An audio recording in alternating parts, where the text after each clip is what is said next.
So, in this series, especially if you guys have paid for MetaPass and you're watching this content, we constantly release new content. So, it's a running series. We never stop. So, unlike the basic part of the course, you can always expect to have new content coming up very, very, very often.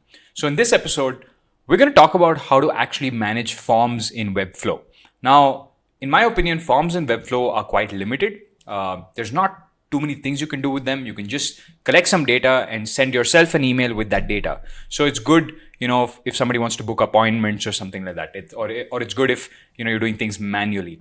I would suggest if you watched the Zapier part of the show, if you watch the content about automation and how to use Zapier, you can actually take data from Webflow forms and use that to trigger Zapier to do something even more interesting. So it's like a two-step process. Otherwise, I would suggest you use a more powerful forms tool with a widget like Typeform, but those are all paid. So in this episode, I just want to quickly run you through Webflow forms and how to create that basic form where you collect some details or collect some inquiry of somebody, right? So let's get started. So here I've created a simple container, and inside the container, I've put a form block in, and I've added an extra text field here. Let me just delete that. There's a name and there's email address. So what I'm going to do is I'm going to copy the field label and I'm going to add this. Instead of email address, let's take another third thing. What is your message? Right? And let's take the text field, let's paste it below. So we have the message too. Now what you can do with the form is you can actually change it. You can say, okay, this is message. In the settings, you can say text type is just some plain text. Right. So one of the cool things now when people press submit is they can see three different types of either an error or a success or a waiting. So you can see, you can click on the form block. You can see three different states. So I can see the normal state. I can see the success state, and you can edit this. You can make, you can add different colors to it. Maybe make this red. It doesn't matter, right? You can change the colors of this, or you can do error, which is if there's actually an error, you can edit this too. So that's the cool part about Webflow, right? You can edit different things in their different states. So I'm just going to click on the normal state. Now, how do I actually set up this form? Where is this data going to go to? What if somebody actually fills up this form? So I'm just going to publish this.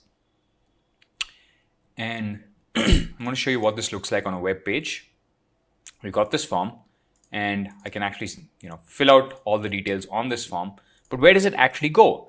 And the way to set that up is to go here, click on project settings, right? And in project settings, what we're going to do is we're going to go to forms. And this is where the settings for the form are set up. So you can just literally say new inquiry from your Webflow website. Inquiry from your Webflow website, right? And these are all standard. So here's the thing, right? So when a form is submitted on your published website, Webflow automatically collects the submission and displays it here, right? And obviously, if you pay for Webflow, you can have a branded email address, but that doesn't matter so much. This is all going into your own email ID or your own email inbox. And at the end of the day, you can also enable reCAPTCHA, which is a free service from Google. So if you go to reCAPTCHA, and this is what will ask you to do things like, traffic signals, identify traffic signals, that sort of stuff, right? So reCAPTCHA is cool, and Webflow automatically integrates with reCAPTCHA. You just need a site key, which you can get from the reCAPTCHA website. Right, so we don't need that right now. It's to prevent spam. But at the end of the day, what we're doing is when we set this up and we go back to our designer or somebody actually fills in this form, say, hi, thanks, whatever, and they submit that.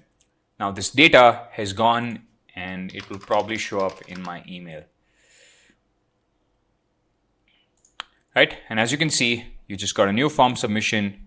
And this is how Webflow kind of does forms. This is a quick episode. In the next episode, I want to talk about having different pages on Webflow and how you can actually use symbols to not do as much work as necessary. Right? Thanks for joining. Bye-bye.